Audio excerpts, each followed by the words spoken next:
Naam, buriya shitani ntabwo ari nziza kuri bene Adamu. Shitani ni umwanzi wacu kumugaragara. Ndabaha urugero.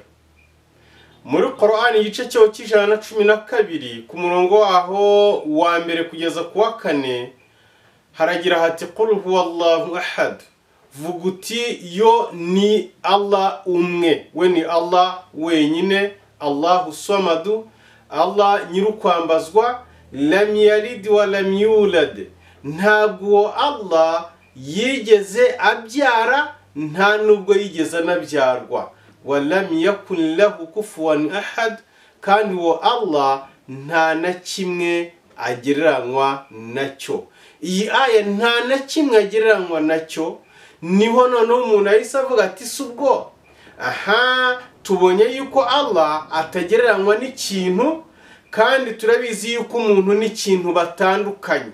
Ati subwo niba Allah atagereranywa n'ikintu, si ukuvuga yuko Allah ari umuntu, si ukuvuga yuko umuntu noneho Allah agereranywa n'umuntu. Iki kintu nagira ngo abantu mu gisobanukirwe.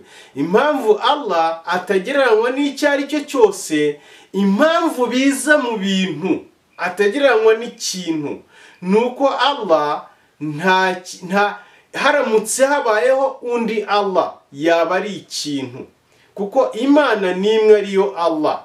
Iyo habonetse iyindi ihita yitwa ikigirwamana.